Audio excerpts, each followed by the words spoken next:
Selamat sore pemirsa, apa kabar? Salam Indonesia.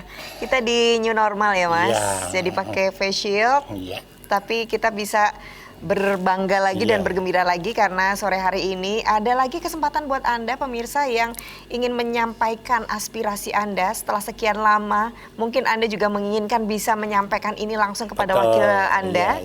Nah, hari ini kembali lagi aspirasi rakyat Jogja Istimewa Arji hadir bersama dengan Jogja TV. Dan sore hari ini saya Marta Sasongko bersama dengan partner saya. Selalu ceria.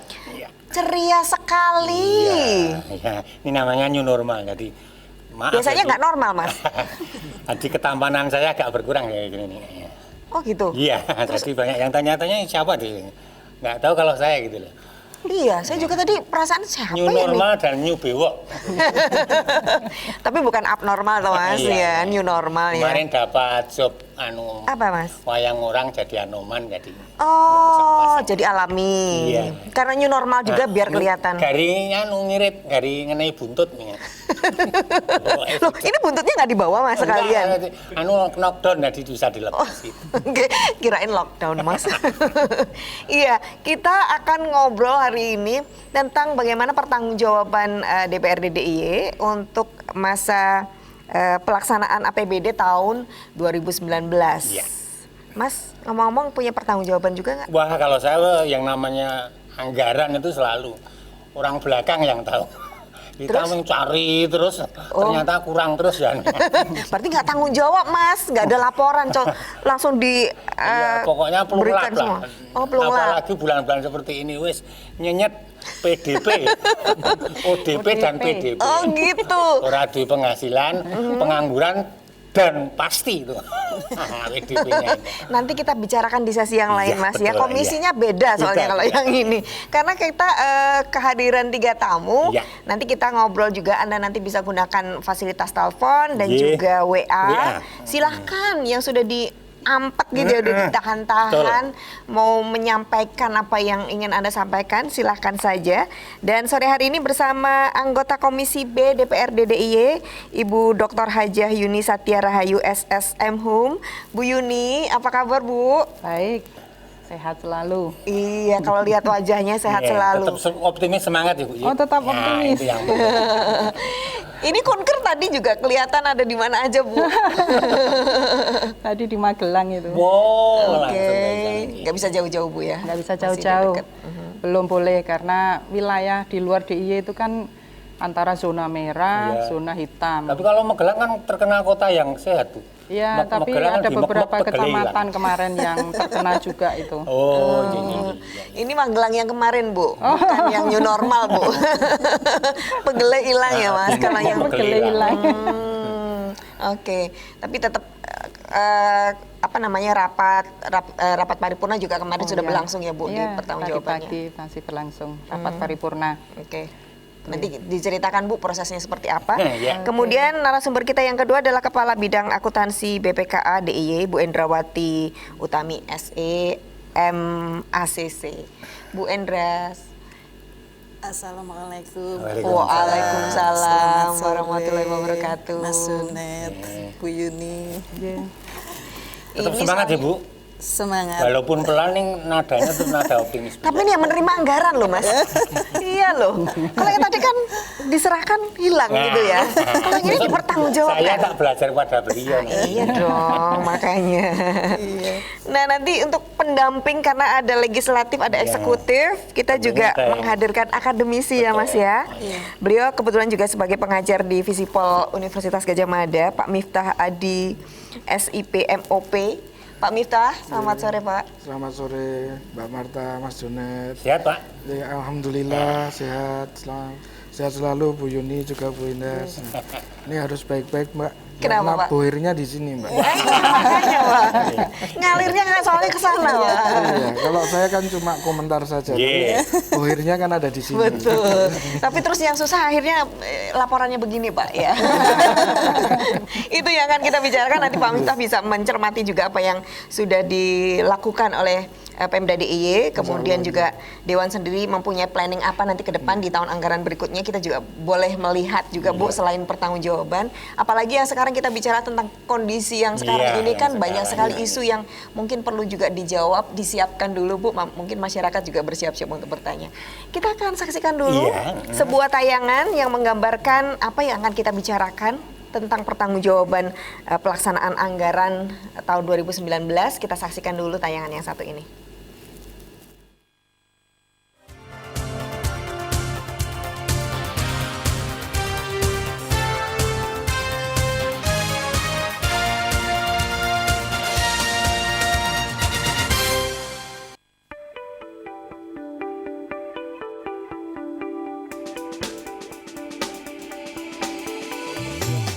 DPRD DIY menggelar rapat paripurna, tepatnya hari Rabu 3 Juni 2020, untuk mendengarkan penjelasan Gubernur DIY atas Raperda tentang pertanggungjawaban pelaksanaan APBD DIY tahun anggaran 2019.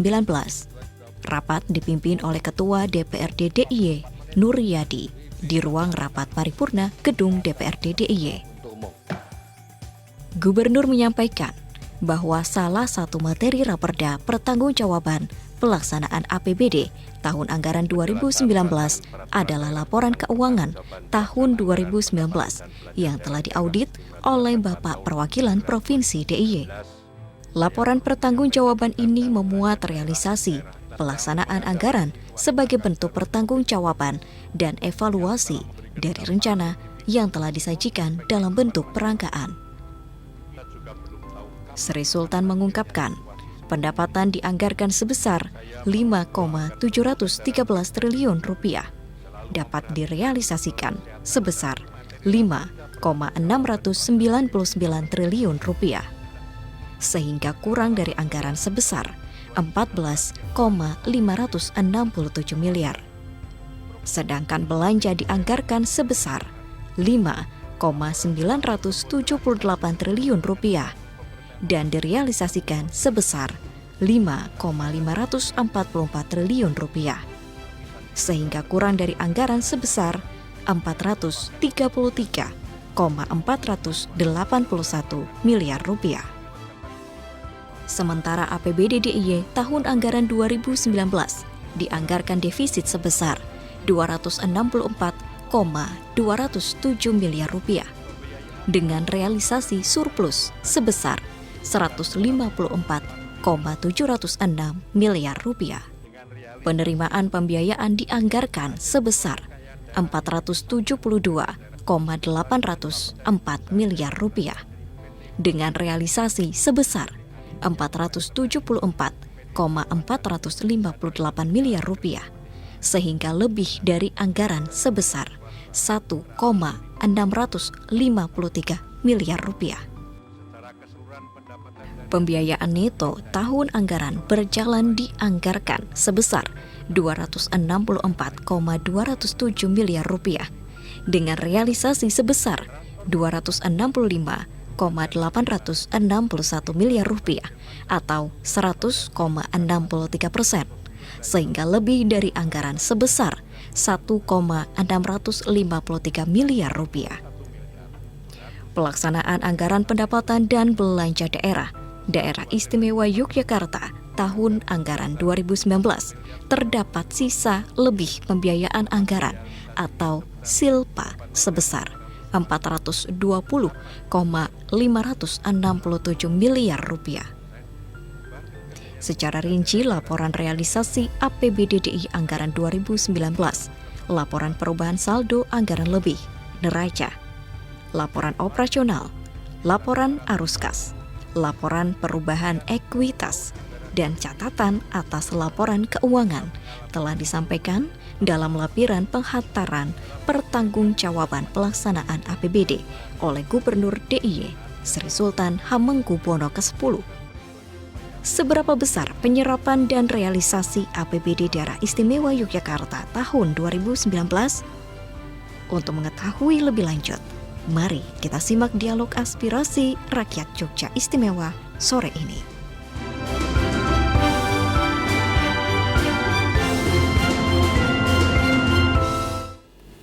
Iya, karena ini laporan pertanggungjawaban eksekutif kepada legislatif, berarti ini adalah kinerja dari pemerintah daerah, bagaimana anggaran ini bisa direalisasikan sebagai pembangunan di daerah. Betul. Ya. Nah, kalau Anda ingin memberikan aspirasi Anda atau Anda ingin bertanya, intinya Anda ingin berpartisipasi dalam dialog ini, silahkan ya Mas Junet ya. Iya. Silahkan nanti bisa WA di 0822 4190 1936. 36 atau Anda bisa langsung telepon di 451 666. Mungkin yang pertama Bu Yuni, ketika mendengarkan laporan pertanggungjawaban dari eksekutif, Ini misalnya pendapatan sekian, Iya. atau yang dianggarkan sekian, kemudian yang terjadi sekian, itu gambarannya apa Bu? Kira-kira. secara umum apa yang diterima oleh Dewan dengan laporan?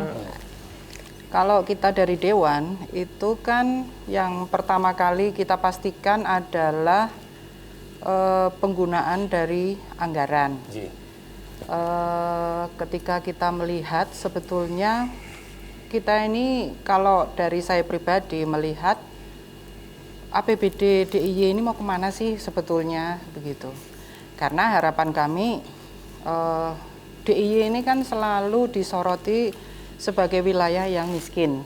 Artinya tentunya programnya itu harusnya adalah pengentasan kemiskinan. Nah, dari situ kemudian kita akan melihat yang sudah dilakukan ini apakah sebetulnya memang betul-betul untuk mengurangi angka kemiskinan yang ada di DIY ini. Angka kemiskinan kita ini kan masih 11% saat ini. Sementara DIY ini ada target ya sampai 7% angka kemiskinan di 2022. Nah, apakah memungkinkan ini? Upayanya seperti apa? Kalau kami melihat APBD sekarang ini belum mengacu pada propur dan projob. Artinya untuk mengurangi angka kemiskinan dan untuk, karena kita ini masih banyak warga kita yang mengalami pengangguran. Nah, kita belum melihat itu. Nah, memang ini menjadi PR bersama, begitu ya. Mengingat misalnya angka pertumbuhannya juga tidak seperti tahun 2018. Memang kondisi ekonomi internasional kita sedang berat. Sehingga memang harapan kami ini APBD yang ada ini bisa seefektif mungkin dimanfaatkan oleh masyarakat yang kurang mampu. Nah, ini kalau kami melihat begitu ya, mana sih ini untuk angka kemiskinannya, karena saya pikir juga problemnya itu cukup rumit begitu ya. Di beberapa provinsi juga mengalami jumlah pegawai yang terus-menerus bertambah, sementara sebetulnya untuk memenuhi kebutuhan di lapangan itu juga belum cukup. Sehingga APBD-nya ini memang habis untuk membayar gaji.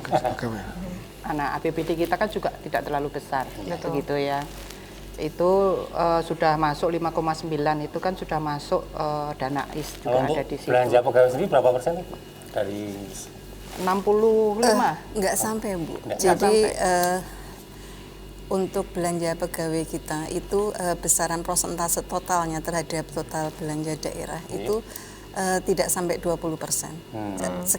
Sekitar 28%. Mohon maaf ya.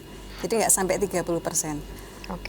Jadi kalau dilihat dari sisi pendapatan, kita lihat dari proporsi ya, Bu Yuni, bahwa dari pendapatan 5,6 triliun itu memang sumber pendapatan utamanya dari dana perimbangan sekitar 63%. Kemudian untuk pendapatan asli daerah itu sekitar 36%.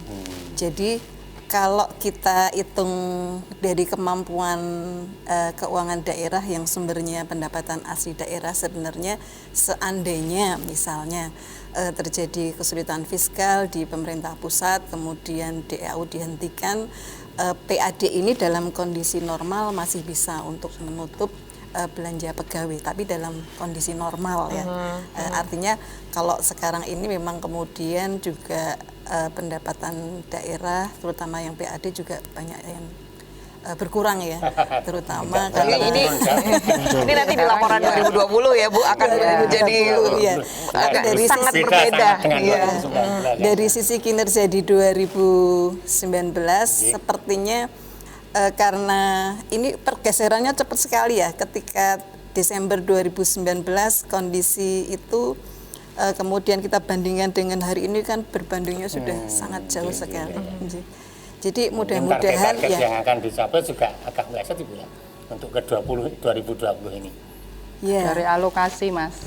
Jadi ada realokasi anggaran. Gitu. Anggaran yang normal itu tidak sini. bisa diterapkan untuk kondisi yang abnormal ini, begitu. Kondisi yang tidak normal sekarang ini. Oke, kalau begitu kembali lagi ke tadi pernyataan Bu Yuni bahwa belum ada prioritas kalau begitu di kemiskinan, belum terlihat di sana.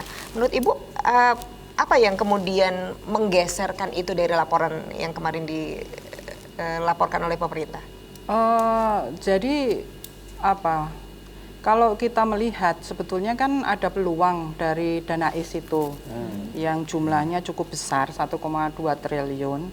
Nah, tetapi kan kita melihat ini penggunaannya juga belum, karena DPRD kan tidak ikut-ikutan untuk membahas dana IS ini. Kita ini hanya membahas tentang APBD. Nah, di dalam APBD ini ada 1,2 triliun itu yang hanya dibahas oleh eksekutif. Begitu. Sehingga sebetulnya juga kita masih abu-abu itu apa sih penggunaannya apa saja. Karena kan peruntukannya ada beberapa, itu ada 5 kalau nggak salah kan. Ada 4 apa 5 itu. Ada masalah pertanahan, kebudayaan, begitu kan. Ada apa? Tata ruang, kelembagaan dan kelembagaan begitu. Nah, tapi ini kan ranahnya eksekutif untuk dana IS ini tadi. Nah, karena itu sebetulnya kalau kita ingin mengurangi angka kemiskinan di DIY ini, kalau kita melihat kan belum program-program ini ternyata belum cukup berdampak pada pengurangan angka kemiskinan yang ada di DIY ini. Nah, padahal kita punya target untuk 2022 itu 7%. Nah, ada misalnya program-programnya ada Mbak, karena dari data yang dikeluarkan oleh Dinas Koperasi dan UMKM, misalnya kan 90% perekonomian di DIY ini dikuasai oleh UMKM kita. Nah, upayanya seperti apa? Nah, itu yang kita belum melihat. Seharusnya kan dinas ini melakukan pendampingan, pemberdayaan, begitu. Bukan kemudian kalau kita melihat kok nggak dekat ya provinsi ini dengan warga-warga masyarakat yang pelaku UMKM ini tadi. Nah, kalau artinya ada programnya tapi tidak ada pendampingan dan pemberdayaannya. Begitu. Jadi tidak berkelanjutan atau berkesinambungan, sehingga tidak bisa mengukur dan tadi apakah programnya itu kan selalu sama begitu ya, dari tahun ke tahun begitu. Nah, saya tidak tahu evaluasinya ini setiap kali ada evaluasi yang dikeluarkan oleh DPRD itu seperti tidak berpengaruh untuk di tahun berikutnya, karena program yang dibuat juga sama saja seperti itu begitu. Masalah kelautan perikanan misalnya, pendampingan untuk nelayan ya. Pendampingan untuk nelayan itu seperti apa? Karena harga ikan kita ini seringkali kecil begitu, sangat murah begitu. Padahal itu potensi kita yang ada di DIY. Hampir di wilayah selatan itu kan banyak ikan yang seringkali adanya di DIY tapi nggak ada di wilayah lain begitu. Nah, apa yang harus dilakukan? Nah, sebaiknya itu pemerintah begitu ya, melakukan pendampingan terhadap nelayan. Misalnya, memastikan bahwa pemerintah ini akan membeli hasil ikan tangkapan, begitu. Saya pernah tanyakan itu di dalam forum resmi eksekutif dengan legislatif begitu ya. Loh, kita yang nggak mampu Bu kalau membeli semua begitu. Memang pasti ada keterbatasan. Tapi kalau ada komitmen seperti ini kan nelayan ini jadi ayem kan? Iya, berarti nanti kalau saya beli berarti akan dibeli oleh pemerintah begitu.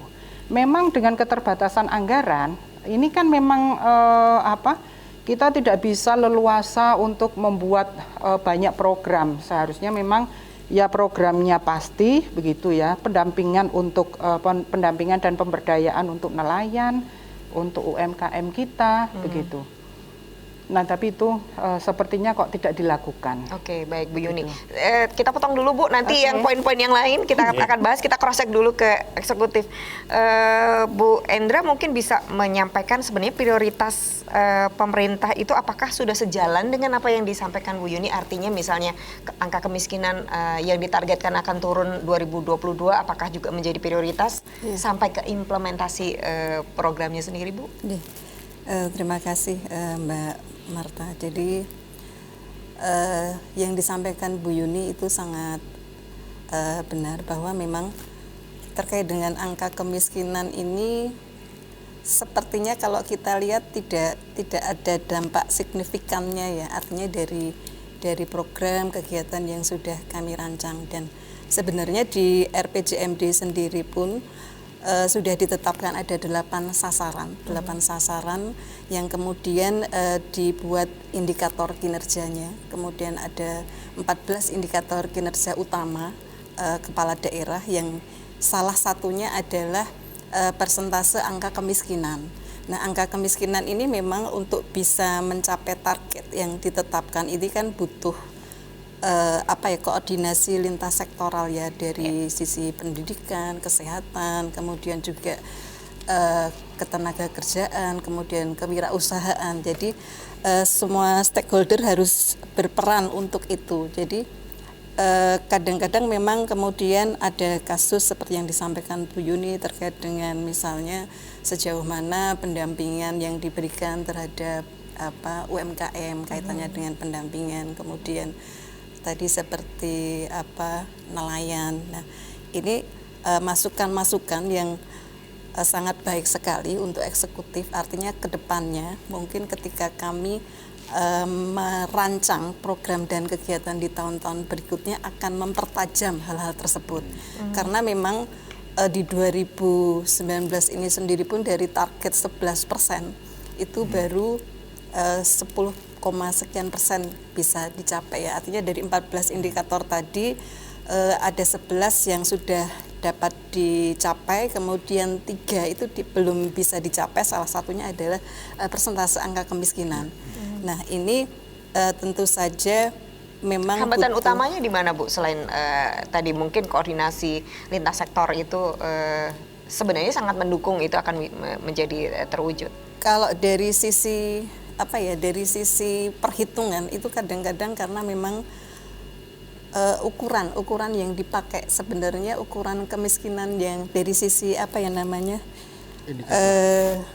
indikator ya, indikatornya itu kadang-kadang memang dari ukuran apa itu yang berbeda antara Tidak ada standarisasi khusus untuk parameter ada kemiskinan. parameternya misalnya dari sisi BPS seperti ini, kemudian nanti dari sisi dinas sosial seperti ini ya, kadang-kadang jadi belum match ya. Nggak ada kesatuan data.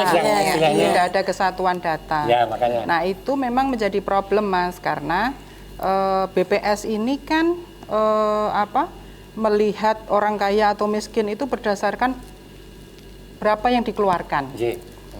Pengeluaran belanjanya. Pengeluaran. Ya. Nah, tetapi ya ini ada ketidaksinkronan, misalnya berkaitan dengan pengeluaran begitu ya. Kok yang dibangun jambanisasi, rumah tidak layak huni begitu.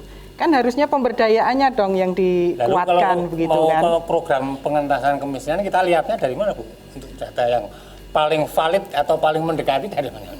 Ya satu-satunya dari BPS, karena DIY ini kan tidak ada kesatuan data.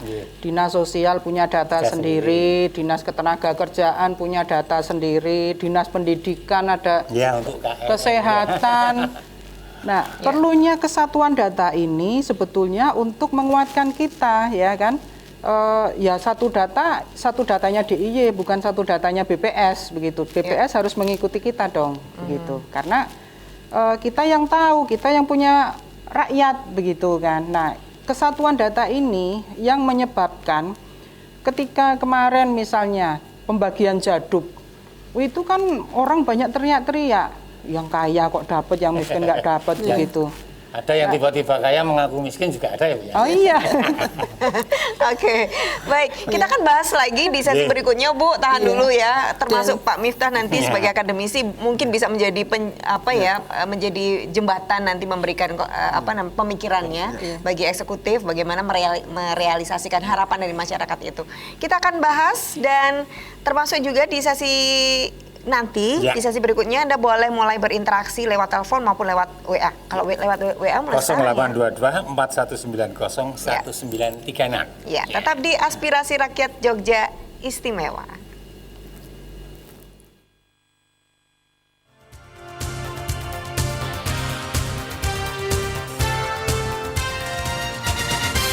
Ya pemirsa, untuk Anda yang baru saja menyaksikan, inilah Aspirasi Rakyat Jogja Istimewa, sebuah acara persembahan dari DPRD DIY untuk sebagai wadah untuk Anda bisa menyampaikan aspirasi Anda sebagai warga masyarakat Yogyakarta kepada wakil Anda. Nah, sore hari ini kebetulan kita tentang pertanggungjawaban APBD ya. Tahun 2019. Berarti itu adalah kinerja pemerintah daerah Istimewa Yogyakarta yang dipertanggungjawabkan untuk kinerja kemarin.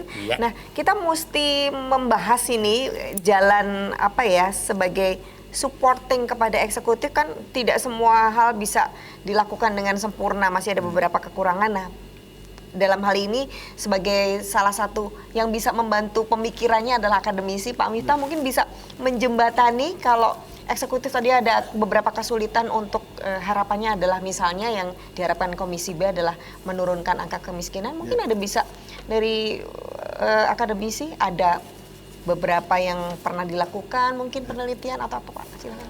Oke, terima kasih Mbak Marta, Mas Junid.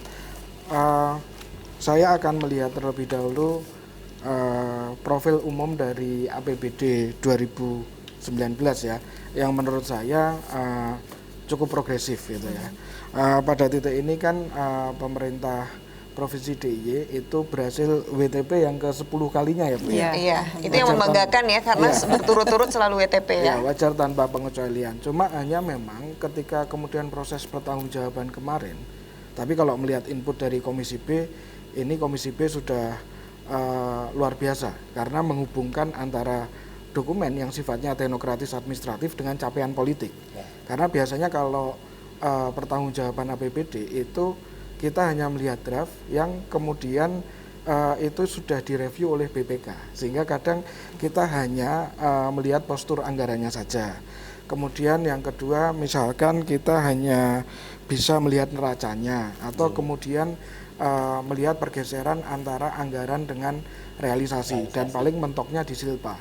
Tetapi di wilayah outcome-nya itu biasanya kurang ada pembahasan. Tapi kalau misalkan kita membuka dokumen pandangan umum fraksi, itu sudah luar biasa karena mengaitkan antara proses spending belanja dengan outcome dari setiap program ataupun kegiatan dari setiap OPD yang menjadi mitra dari masing-masing komisi maupun catatan dari pandangan umum fraksi. Namun yang agak mengembirakan, beberapa yang saya catat adalah dari derajat desentralisasinya. Di sini ketika saya membuka dokumen dari APBD 2019, rasio PAD terhadap pendapatan daerah itu 36,54%. Ini artinya memang 36,54%. Artinya ini relatif cukup. Yang tadi dikatakan bahwa dalam konteks ini maka derajat otonominya bagus, setidaknya di sini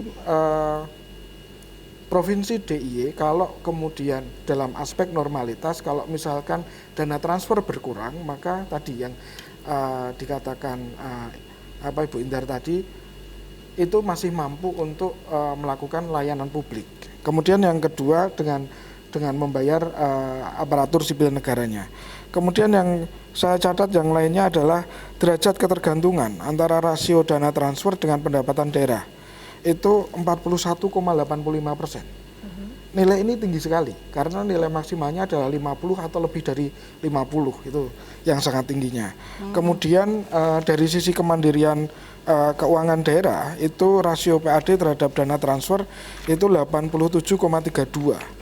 Artinya sangat tinggi dan dalam konteks ini pemerintah pusat melihat pemerintah provinsi DIY itu dalam relasi yang delegatif, sehingga wilayah-wilayah untuk bisa menetapkan kebijakan itu sangat luas bagi pemerintah DIY.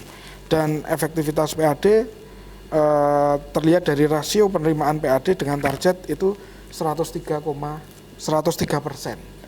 Sehingga ada kelebihan sekitar 3%, Bu ya. Iya. Nah ini, cuma ini nanti memang harus dikritisi dari Komisi B, Bu, dan teman-teman. Kelebihan 3% ini targetnya terlalu rendah atau gimana? Nah itu targetnya terlalu rendah atau Itu seperti bisa apa? sebagai prestasi atau bukan gitu Nah Pak? itu Pertanyaannya.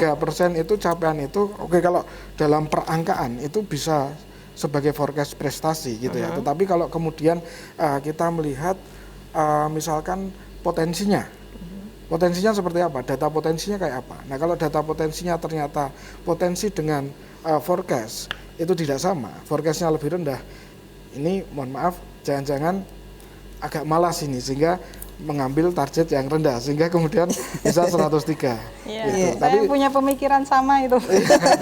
Nanti kita proses kalau begitu ya. Tapi saya juga mau husnudon, Bu, semoga ini prestasi gitu ya. Karena ini Atau nanti mengambil langkah aman Pak sehingga nanti bisa dilihat sebagai nah capaian. itu nanti makanya kemudian misalkan dari sisi pendapatan asli daerah nanti kan kita bisa menghitung ya antara tax capacity dengan tax effortnya. Jangan-jangan tax capacity-nya besar tapi tax effortnya dibikin minimalis. Nah ini yang jadi masalah, berarti ada kapasitas perpajakan yang belum digarap untuk dimaksimalkan. Itu dari sisi pajak. Nanti ada dari sisi retribusi dan lain sebagainya. Nah catatan-catatan ini ketika saya melihat postur dari APBD 2019 ada sisi yang menggembirakan, ada sisi yang was-was, yang itu tadi 103% itu saya was-was tapi kemudian saya husnudon gitu ya, kira-kira seperti itu. Nah kemudian sebenarnya dalam pendekatan manajemen keuangan daerah saya pikir Jogja sudah advance ya, hanya mungkin untuk sebagai sebuah bridging action gitu ya, bridging policy yang bisa dilakukan mungkin dari sisi performance based budgetingnya, artinya dari anggaran berbasis kinerjanya. Kalau kemudian kita hanya melihat dari draftnya yang sudah direview BPK, ini memang kita nggak bisa melihat apa-apa, tetapi kita harus mengkorelasikan antara spending dengan indikator-indikator makroekonomi di luar gitu. Pertumbuhannya berapa? Kalau nggak salah kemarin, kalau salah mohon dikoreksi Bu, kalau nggak salah pertumbuhannya hanya sekitar 6% kemarin. Kemudian saya mencatat kira-kira angka kemiskinannya itu ada sekitar 11 ya, 11,44 atau berapa itu ya, 11. Nah itu sekitar Nasional gimana? Nasional Kita sudah jauh lebih tinggi. kita jauh lebih tinggi. Di Kita sana lebih sudah tinggi. 9 apa 10 ya nasional. 9. Dibandingkan tahun lalu masih belum signifikan perubahannya Bu? Dibandingkan tahun lalu itu 11,8. Tahun ini 10,19. Jadi kalau dari sisi progres ada progres sedikit, cuman mungkin kadang-kadang yang dilihat effortnya sebesar ini kok hasilnya tidak signifikan.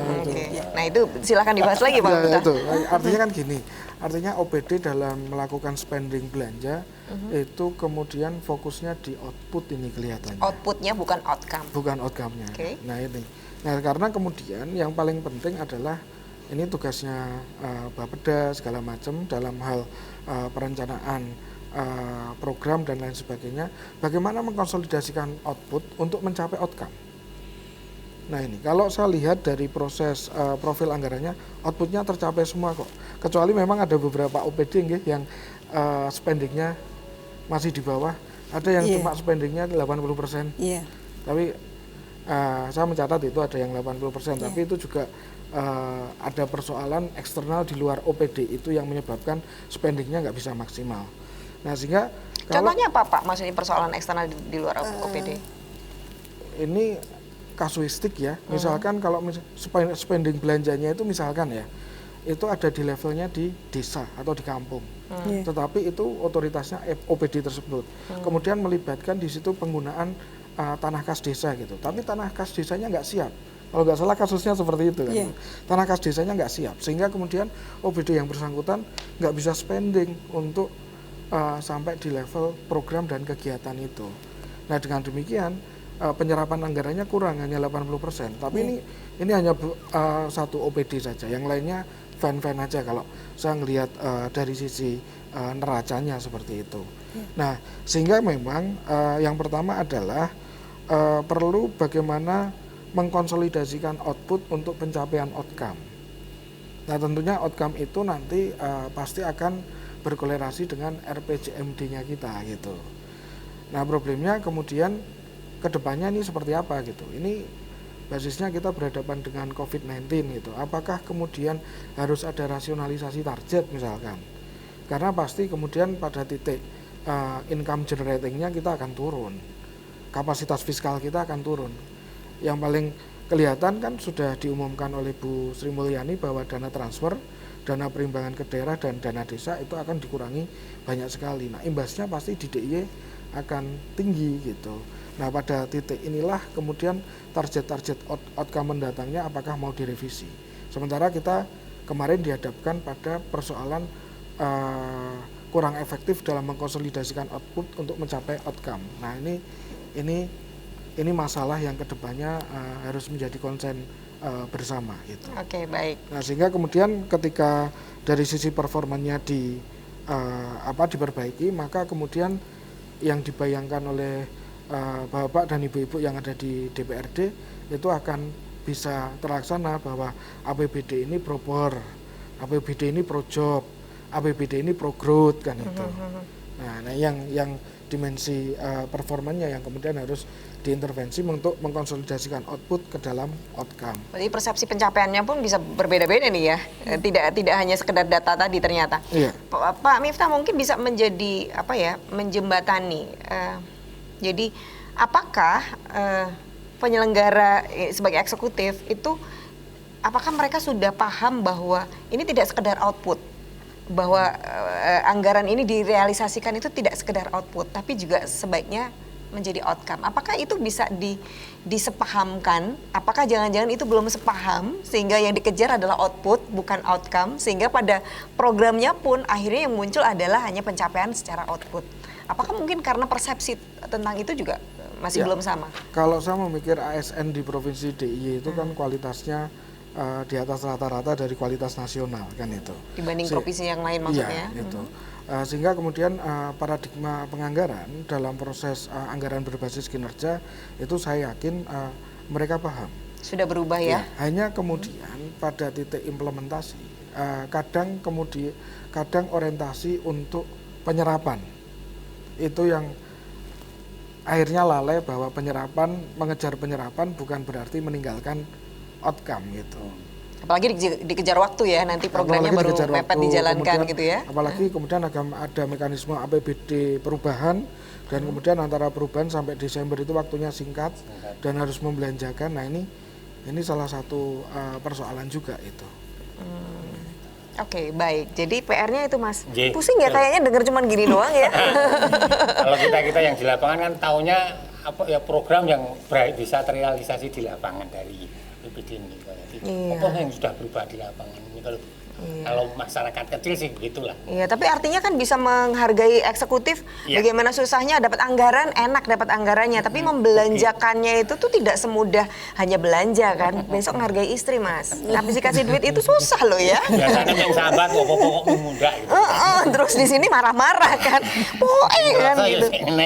Artinya ini sebagai tantangan dari eksekutif bahwa tidak semudah hanya mengeluarkan anggaran untuk membuat program, tapi juga dituntut ada outcome, dan kebetulan Komisi B mencermati hal ini. Prioritas dari DIY sendiri Bu 2019 kemarin di titik apa saja ya, kemudian capaiannya seperti apa? Baik Mbak Marta, jadi sebelum saya menjawab pertanyaan Mbak Marta mungkin perlu saya sampaikan. Jadi kami di pemerintah daerah itu ketika dalam konteks pertanggungjawaban itu, kalau yang di kami di Badan Pengelola Keuangan dan Aset, kami bertanggung jawab untuk menyusun laporan pertanggungjawaban pelaksanaan APBD yang memang secara data keseluruhan, data detailnya itu membandingkan antara anggaran dan realisasinya. Artinya lebih banyak memang di masalah perangkaan. Sedangkan untuk bagaimana kemudian pendapatan ini diperoleh, kemudian spending tadi, kemudian outputnya seperti apa, outcome-nya seperti apa, sebenarnya ada pelaporan tersendiri yang namanya laporan pertanggungjawaban gubernur yang kemarin disampaikan di bulan Maret. Nah, di situ yang menjadi leading sektor penanggung jawabnya adalah Bapeda. Bapeda ini akan lebih banyak berbicara tentang kinerja fisiknya, tidak hanya kinerja keuangan. Kalau di kami di pertanggungjawaban APBD ini memang lebih banyak ke kinerja keuangannya. Di kinerja fisik, kemudian capaian outputnya seperti apa, kemudian outcome-nya seperti apa, kemudian terhadap target-target capaian indikator yang ditetapkan dan capaiannya seperti apa, itu ada dalam laporan pertanggungjawaban Gubernur 2019 kemarin. Sebenarnya sudah detail dibahas di situ, lengkap ada. Kemudian di pertanggungjawaban ini memang kami di BPKA sesuai dengan amanat Undang-Undang 17 tentang keuangan negara menyampaikan kepada DPRD atas laporan keuangan yang sudah diaudit oleh BPK tadi, lebih banyak memang isinya perangkaan. Artinya kemudian ketika tadi Pak Miftah, kok angkanya bisa cantik ya, 103% gitu ya. Nah, sama seperti kemarin ketika pendapatan hasil pengelolaan kekayaan daerah BUMD itu kok angkanya kok bisa cantik-cantik 100% ya. Jadi memang ada mekanismenya ketika penganggaran APBD di Murni itu kan ada penetapan target pendapatan maupun penetapan anggaran belanja. Nah, kemudian di pelaksanaan ketika ini ada di tengah jalan kami membuat namanya laporan realisasi semesteran dan prognosis. Di situ kami dari sisi kinerja keuangan sudah membuat evaluasi apakah kira-kira nanti sampai dengan capaian semester 1 ini pendapatan pajak ini sudah melampaui jauh dari target satu semesternya atau misalnya masih jauh. Nah, ini ada evaluasi yang kita lakukan sehingga nanti di proses perubahan APBD angka-angka yang sekiranya nanti akan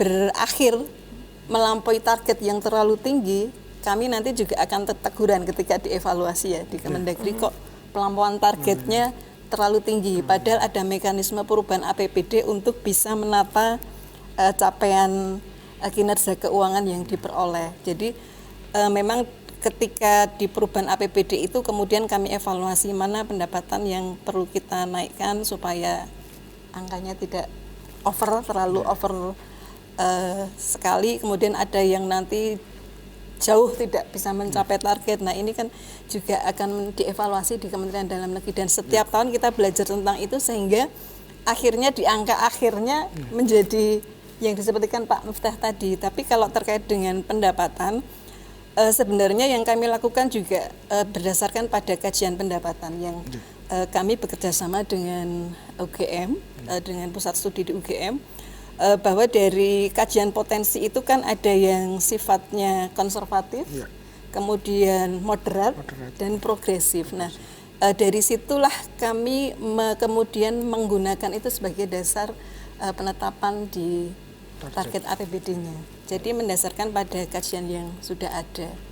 Tapi kemudian di perkembangannya misalnya ternyata ada event-event yang ternyata banyak promo kendaraan baru sehingga BPNKB-nya jauh gitu ya. Nah, atau ini objek pajak baru ya, gitu. Kemudian ternyata ketika kami buka layanan samsat di desa-desa untuk kendaraan-kendaraan yang selama ini mungkin menunggak, nggak mau bayar mungkin ya karena kadang-kadang kan harus ke kota jauh. Kemudian kita berikan kemudahan layanan akses. Nah, ini juga sangat signifikan terhadap capaian realisasi pendapatan pajak karena pajak ini kan proporsinya sekitar 87% dari total PAD kita ya. Nah, ini yang selama ini kami berupaya untuk selalu berinovasi supaya masyarakat terkait dengan layanan pajak ini lebih mudah. Kemudian misalnya penduduk di Bantul di pojok selatan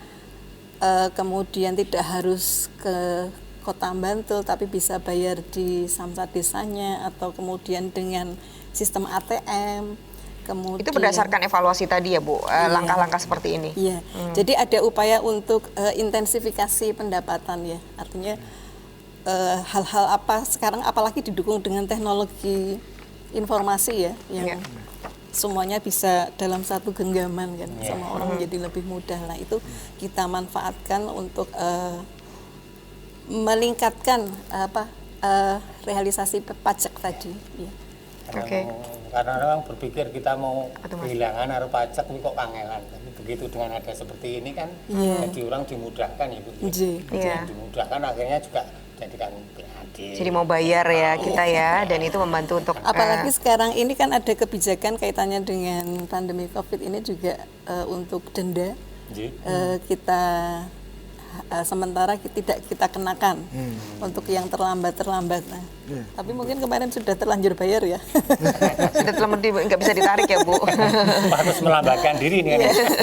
Ada perpanjangan waktu bayar ya Bu ya. Sampai September. Pemaafan denda itu melambatkan diri. Kalau begitu pertanyaan saya dibalik aja Bu. Berarti kalau begitu poin capaian poin-poin capaian yang diraih oleh Pemda DIY di tahun 2019 ini di bidang apa saja Bu? Mungkin pendidikan, ketenagakerjaan, kewirausahaan dan sebagainya. Itu ada di area mana saja yang merupakan capaian? Jadi kalau dari 14 indikator kinerja utama itu dari 14 ada 3 yang tidak tercapai, yaitu tadi indeks Gini, kemudian angka kemiskinan dan satunya IPM, indeks pembangunan manusia.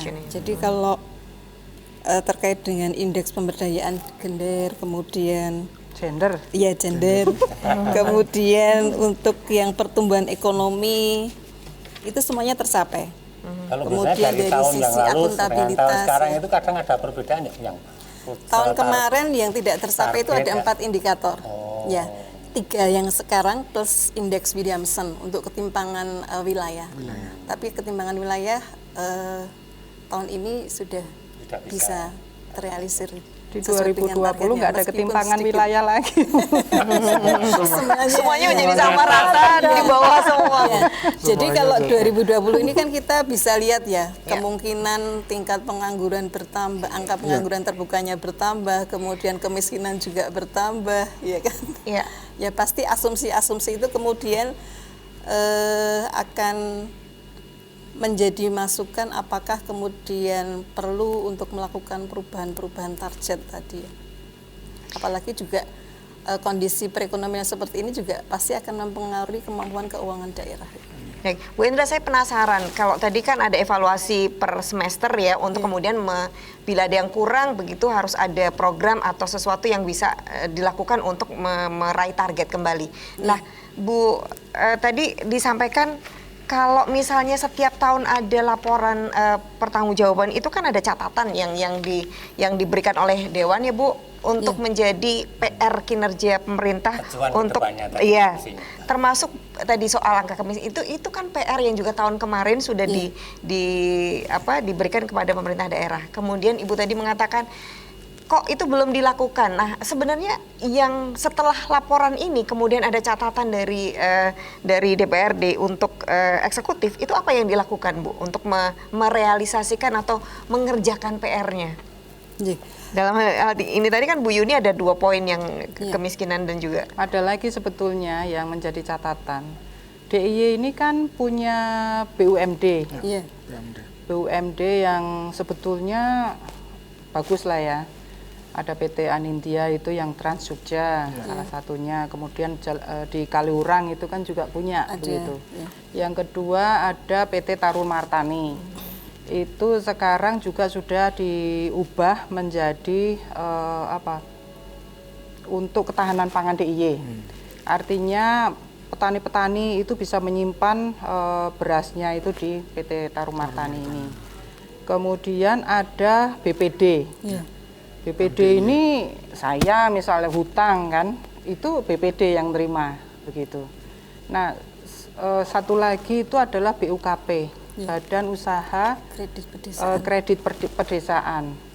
Nah, kalau saya melihat di APBD ini kok sepertinya ada pembiaran ya, tidak cukup, potensinya itu tidak cukup dipaksakan, ditekan begitu loh, karena itu sebetulnya kalau kita agak mendorong PT Taruh Martani, kemudian PT Anindya itu sangat apa ya, JEC itu juga berada di bawah PT Anindya kan, artinya sebetulnya kalau dia dimaksimalkan itu hasilnya juga maksimal.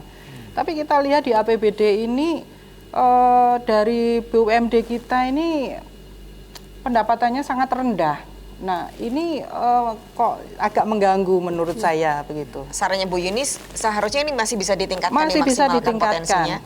Nah kemudian berkaitan dengan pendapatan yang 103% itu tadi, kami juga kalau bisik-bisik di Komisi B itu, ini sebetulnya masalahnya apa toh begitu? Kenapa sih kita nggak melihat potensi begitu ya kan? Kemudian siapa sih yang paling terdampak kalau ini biasa-biasa seperti ini begitu? Nah dengan adanya pemikiran itu, apakah ini juga menjadi pemikiran dari eksekutif untuk kenapa sih sebetulnya kita ini bisa lebih dari 103% begitu kan? Bisa sampai 115%. Nah, potensi ini kenapa tidak dimaksimalkan ke sana begitu? Nah, kalau saya melihat ya betul tadi mungkin eksekutif pengen main aman itu tadi, segini aja lah, nggak usah lebih-lebih begitu. Jangan-jangan begitu Mbak. Tapi itu syudon ya Bu. Ya nggak apa-apa. Saya lebih baik menyampaikan langsung daripada saya cuma bisik-bisik begitu kan. Ini kenapa sih, ada masalah apa begitu? Karena di Komisi B ini kan bidang perekonomian Mbak. Jadi kita tahu betul potensi ini, itu sebenarnya masih bisa maksimal. Seharusnya masih bisa. Kemudian BPD ini yang setiap tahun itu ada penyertaan modal dari kita.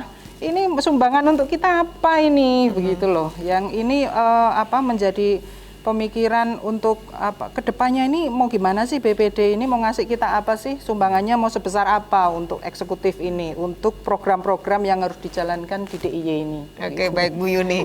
Saya juga penasaran soalnya Bu. Jadi apa sih yang Bu, setelah ada program pertanggungjawaban kemudian ada catatan-catatan ini, kemudian itu akan didistribusikan kepada OPD atau seperti apa yang dilakukan untuk merealisasikan? Satu lagi Mbak. Kalau misalnya kenapa sih kita di 2018 ini kita pendapatan kita, keuangan kita ini agak mandiri dibanding 2019. 2019 itu kita menerima banyak dari pemerintah pusat. Semakin kita tergantung itu ke pemerintah pusat, sebetulnya semakin baik apa enggak sih? Itu pertanyaannya Bu ya. Bu, tahan dulu Bu Endras. Kita akan break dulu sebentar. Teman-teman boleh dibantu untuk break supaya Bu Endra bisa berpikir dulu. Ini sepertinya pertanyaan yang simpel ya, tapi mungkin butuh waktu. Pak Miftah nanti juga boleh membantu karena mungkin eksekutif ini sangat luar biasa kompleksitasnya, bagaimana menjawab tantangan-tantangan dan hambatan yang memang secara real kita hadapi ya Pak. Mungkin sumbang sarannya juga perlu silahkan dipikirkan dulu. Kami akan, Ibu sambil diminum, dan untuk Anda silahkan juga boleh bersiap-siap menelpon dan juga WA-nya boleh, silahkan Mas Yonet. 41901936. Ada di layar juga, silahkan. Sesi terakhir nanti Anda kan bisa membantu kita dalam diskusi ini. Betul, ya. Jadi tetap di Arji, Aspirasi Rakyat Jogja. Istimewa.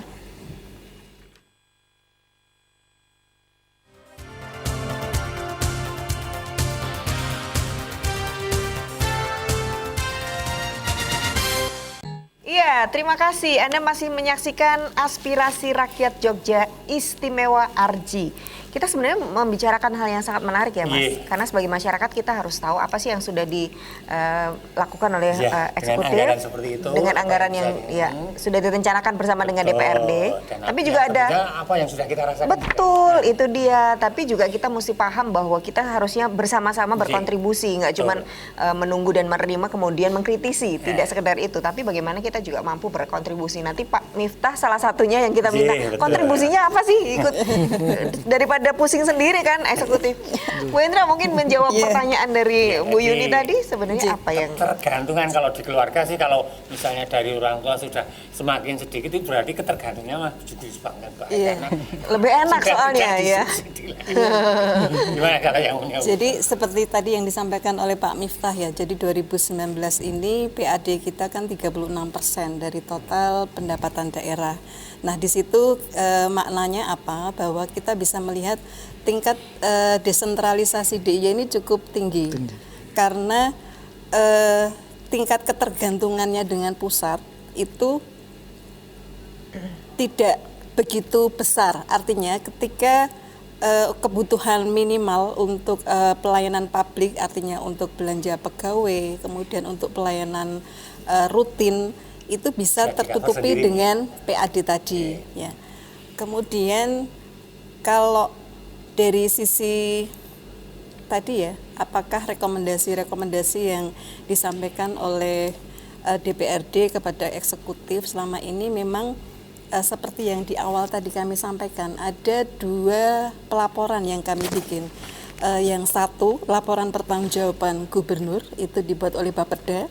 Nah, di situ disampaikan kalau tidak salah kemarin dihantarkan di bulan Maret ya. Kemudian dari situ ada rekomendasi-rekomendasi yang diberikan, dan biasanya setiap tahun ketika membuat LKPJ itu di dalamnya juga menyampaikan atas tindak lanjut rekomendasi-rekomendasi yang telah diberikan. Misalnya untuk kemiskinan, rekomendasi dari DPRD tahun kemarin apa, kemudian disampaikan bahwa yang sudah dilaksanakan adalah ini, kemudian terkait dengan kewirausahaan misalnya, kemudian terkait dengan angka pengangguran misalnya, itu setiap rekomendasi itu sudah dibuat, diplot di alur penulisan buku LKPJ itu. Jadi kinerja tahun ini, kemudian rekomendasi tahun lalu apa, permasalahan dan solusi yang sekarang ini apa, ada, ya, tapi ada di buku tersendiri di LKPJ.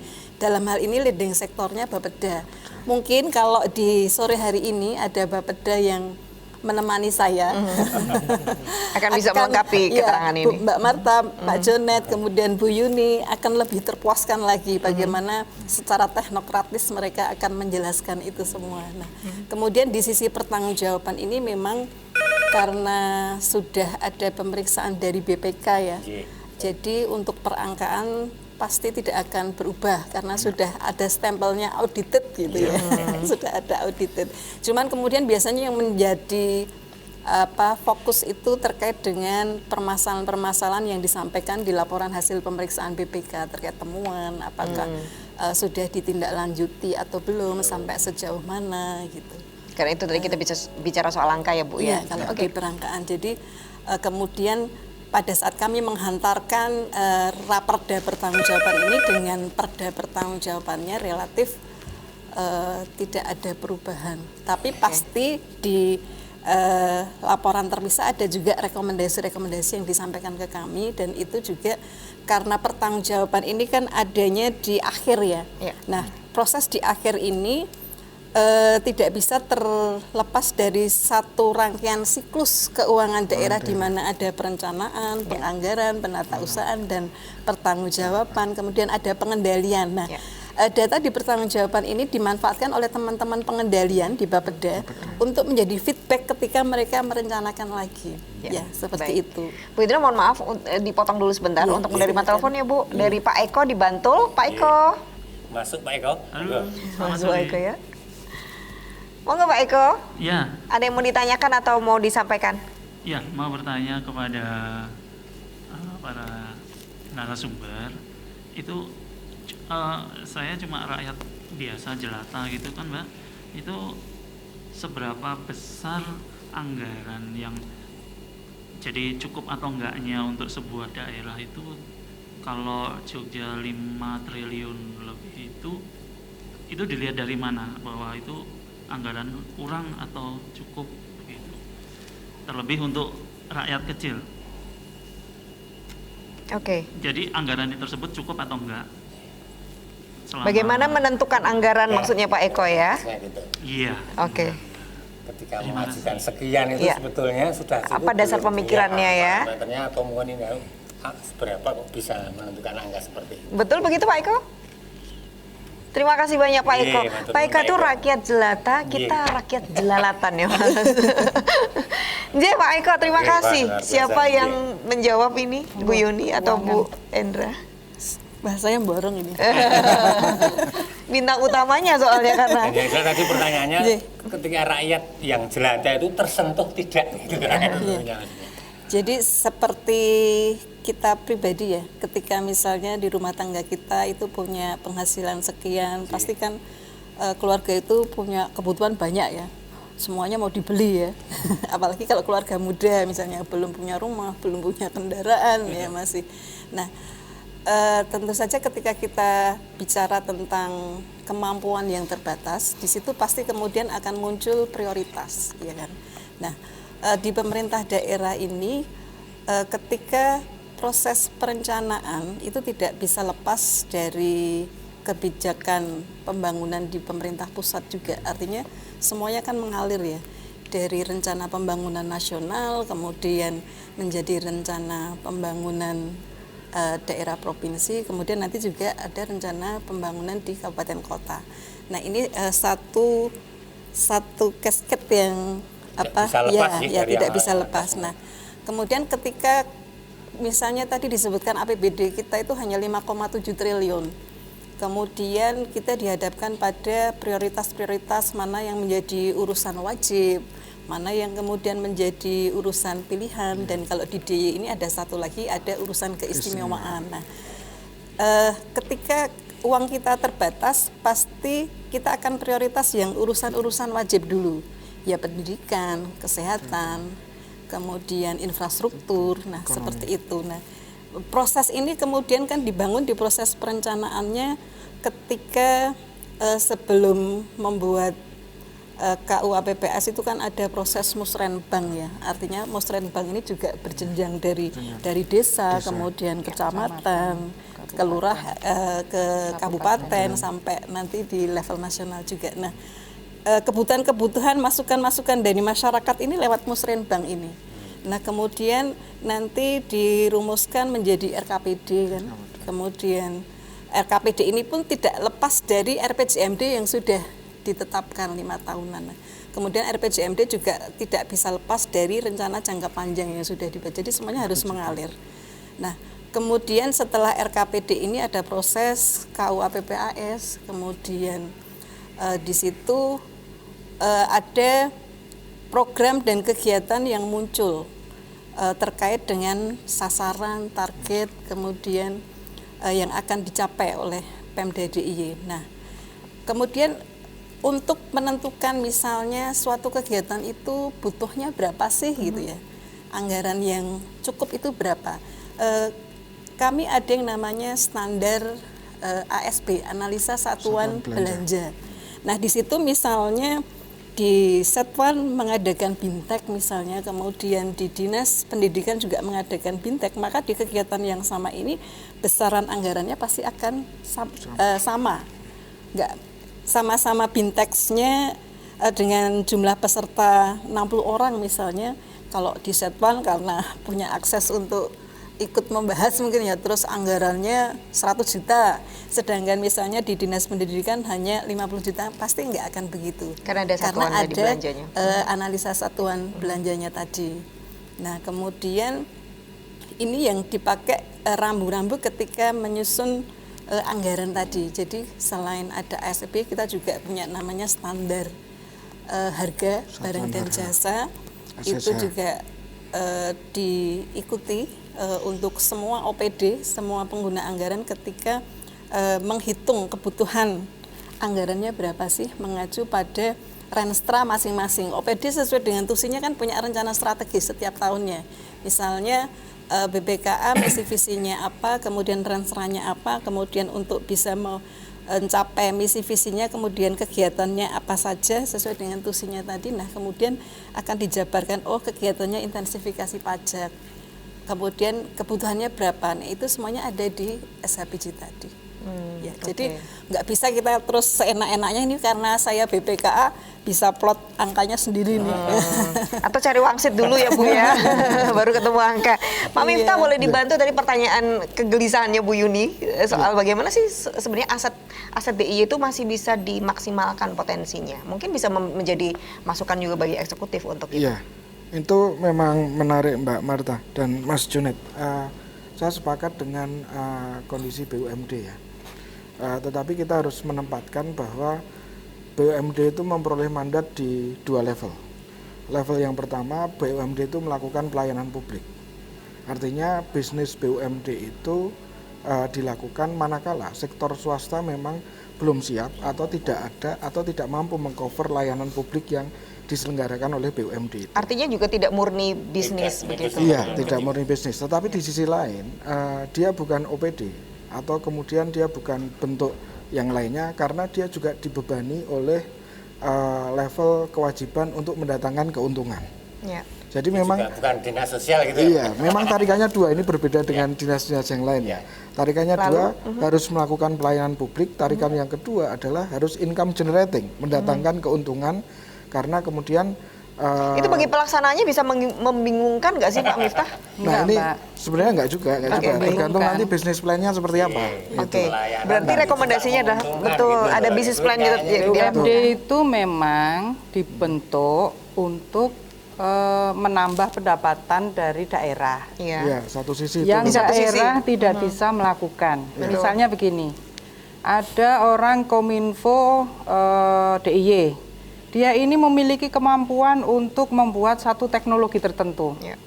Nah, kemudian dia ini kalau dia jual dari Kominfo ini kan nggak bisa, karena dia dinas bagian dari pemerintah yang memberikan pelayanan kepada masyarakat.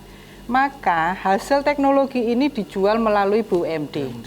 Maka BUMD ini adalah pure bisnis, gitu.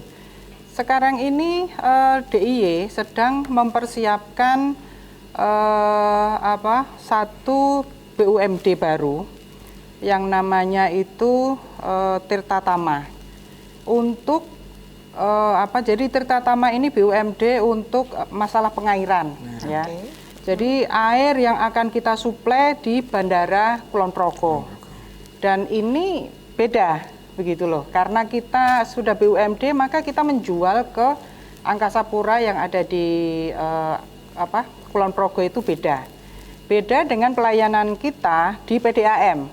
Kalau PDAM itu pure pelayanan kepada masyarakat, begitu.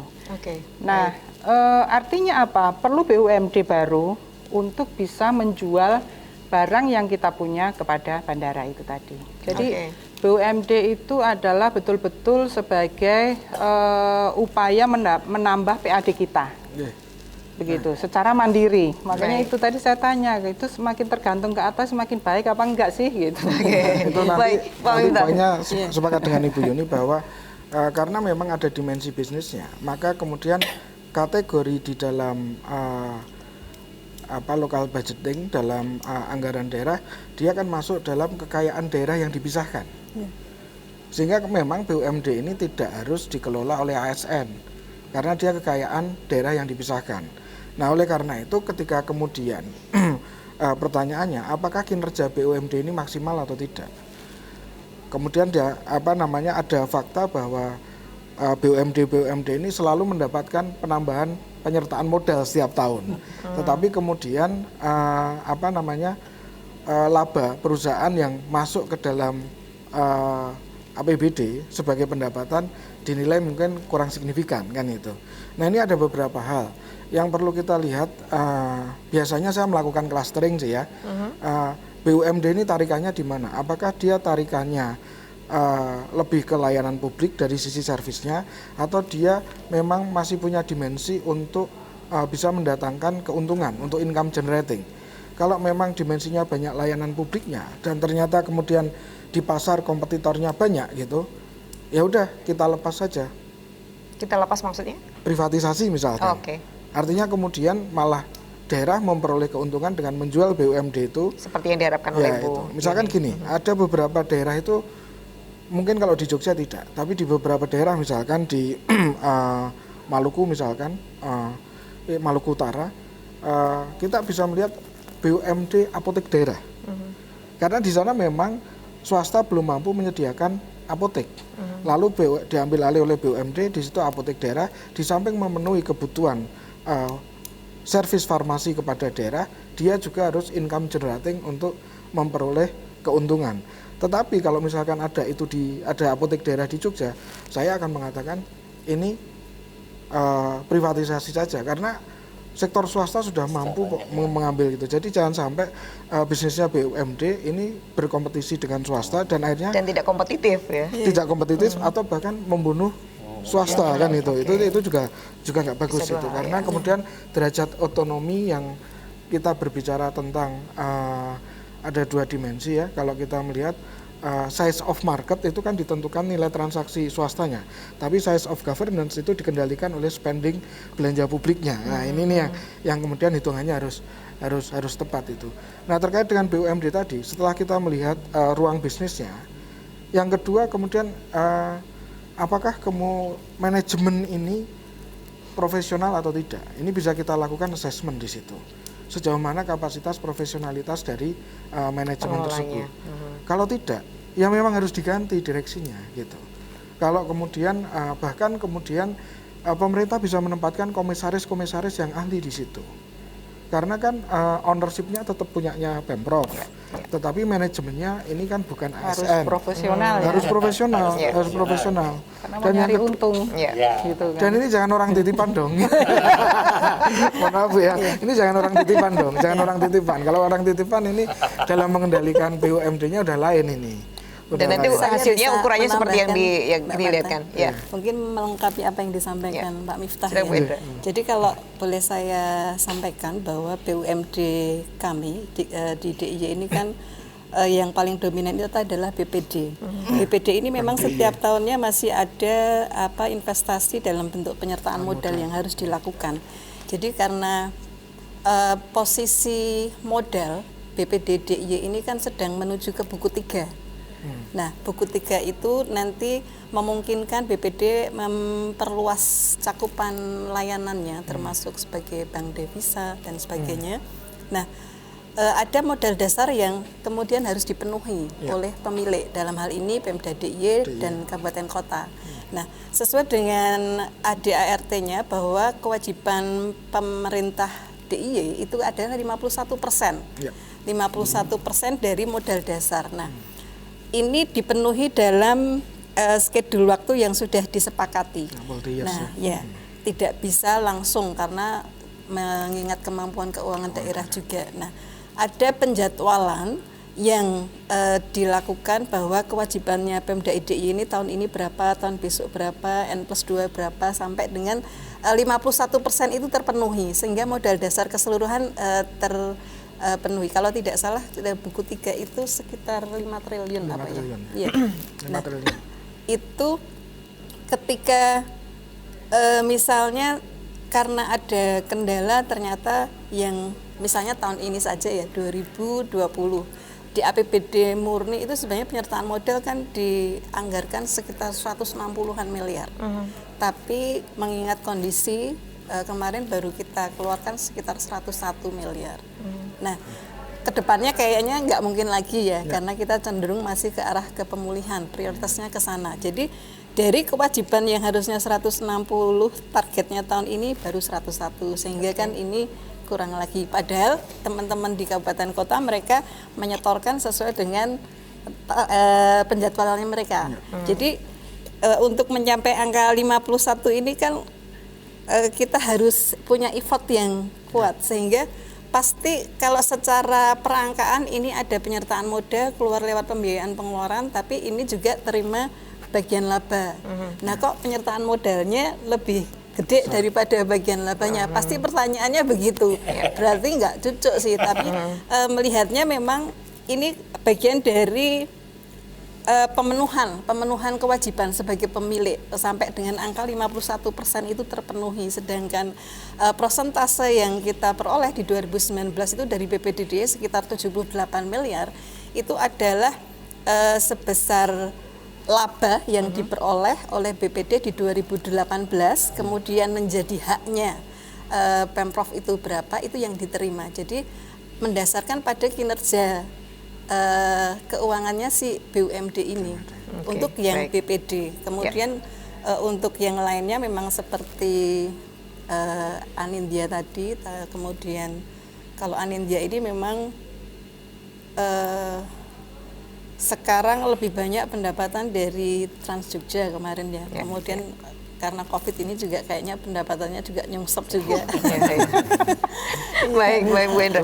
Mohon maaf ya. Mbak Marta, yang saya catat di sini. Mungkin Pak Miftah sekaligus saran saja karena waktu kita tinggal 2 menit Pak ya. Kalau bisa saya memberikan. satu garis bawahi dari yang BUMD tadi, ini penting untuk membuka business plan bareng-bareng antara eksekutif dan legislatif sehingga eksekutif clear dalam menyampaikan informasi dan legislatif clear juga dalam melihat data yang ada.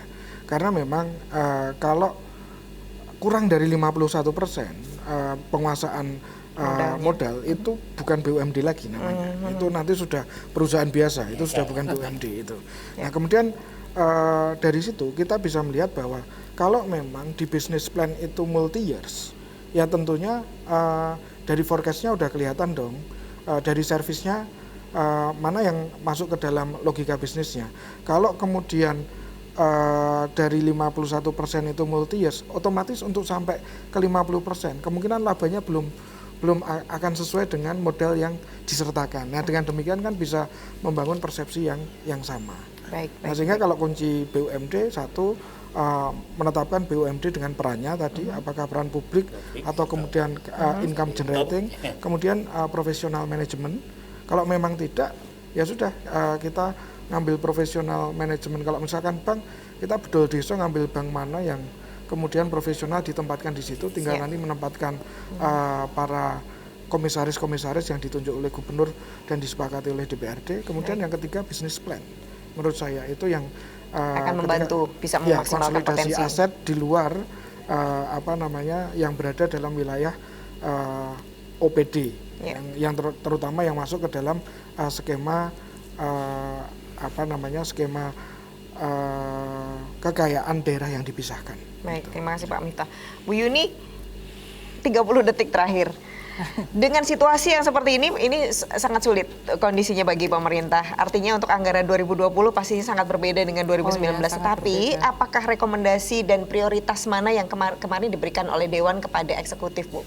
Yang kemudian ini dalam situasi ini itu menjadi penanganan. Mana sih prioritasnya? Apakah lebih kesehatan atau ekonomi, Bu? Misalnya begitu, Bu. Yang jelas ini kan masalah kemiskinan. Karena semakin banyak orang miskin. Artinya kedua, ekonomi yang menjadi prioritas? Iya, betul. Yang kedua itu juga masalah pariwisata, kemudian UMKM, perdagangan kita juga harus segera dihidupkan ini. Oke, baik. Jadi di samping protokol kesehatan tetap di ini, tapi perekonomian harus segera bangkit ya Bu, karena kita semuanya sudah puasa. Baik, Bu Yuni, terima kasih banyak. Salam kami buat anggota yang terhormat, anggota Dewan DPRD DIY, selamat terus bekerja. Kemudian Bu Endra dan eksekutif, harapan tetap dari masyarakat pasti tetap tinggi, semoga mampu untuk mewujudkannya. Pak Miftah, terima kasih banyak, masukan-masukannya tetap ditunggu pastinya untuk supaya menjadi supporting bagi pemerintah. Terima kasih juga untuk Anda pemirsa yang sudah menyaksikan acara ini, Mas. Gimana Mas? Banyak ilmu yang harus bisa kita banyak ilmu apa banyak? Maksudnya di anggaran rumah tangga kita sendiri. Terus apa yang diambil? Bagaimana memanfaatkan anggaran yang sekian itu bisa memberdayakan diri kita. Nanti makin sadar nanti Mas Jonet ya di rumah ya. Anggaranmu tuh nggak ada apa-apanya kemarin, nggak usah dipertanggungjawabkan itu ya. Oke, terima kasih banyak. Minggu depan kita akan hadir lagi hari Jumat, Aspirasi Rakyat Jogja Istimewa. Jadi tetap saksikan ya di Jogja TV. Saya Marta Sasongko. Dan saya Joni Saluzia. Salam Indonesia. Pulang ke kotamu, ada setangkup haru dalam rindu.